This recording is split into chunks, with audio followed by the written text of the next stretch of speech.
Hey y'all, I hope you can hear me better now. Got over some technical difficulties, and we're ready to go. So today we're going to talk a little bit more about suicidal ideologies and our mental health. It's really important that to understand that more and more people are thinking about suicide and living with depression and other dire mental health conditions. And we want to talk closer to that and look for solutions and get you guys and so I understand this from experience that we don't all have to die. We don't have to live in depression. We can live a productive, meaningful, purpose-driven life. And how do we do that? How do we get past when we're just feeling low? When the addictions to whatever it is it substance use that like I did. I needed just more. I always needed more. I needed more alcohol. I needed more of everything, and I couldn't stop. And now we have. There's also other things. There's eating disorders. There's addictions to gambling. There's addictions to video games, gaming. And we're lost in isolation when we're playing the game all day. We're playing the game, and then we don't realize that we're so lonely. And then that realization comes to a forefront that we're so lonely, and then we get really depressed. We wallow in our stuff. For me, right now, it's more it's more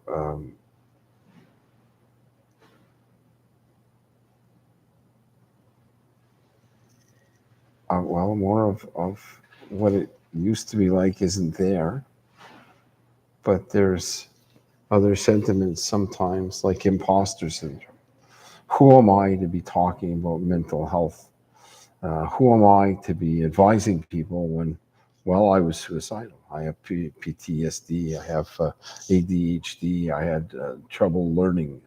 It feels like when I take a course and I've made a commitment to lifelong learning because it's the only way I can move forward in life, is how I feel.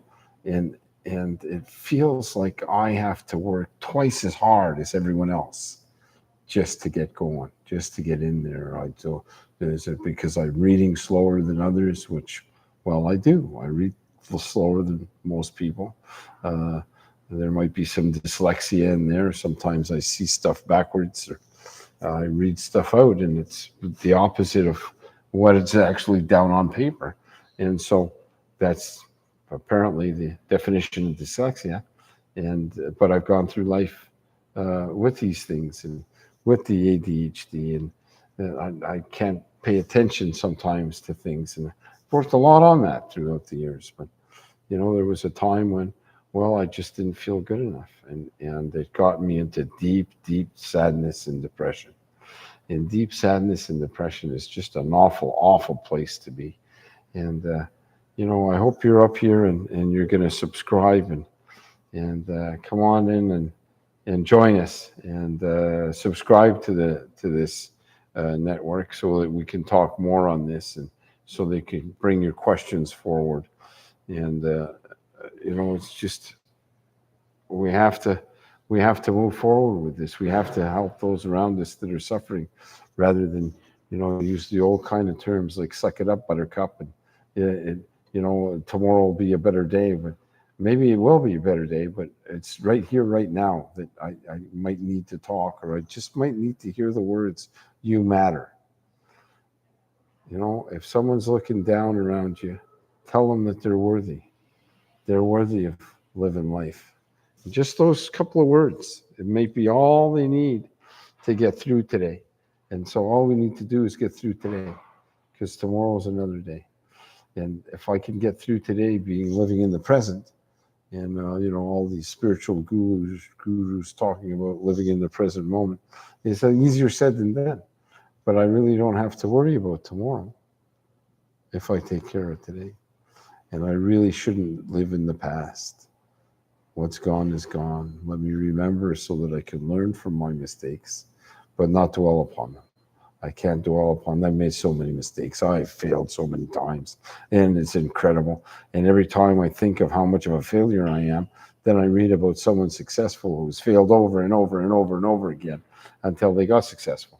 And so if others can fail and then have success, then maybe there's hope for me yet. And as long as there's that little spark of hope, then I keep trying. I keep trying. And I want to help you. I want to help you get through the things that I got through, and know that there's life beyond deep depression. There's life beyond anxiety. There's life beyond addiction. There's life beyond, just wallowing in that not good enough feeling.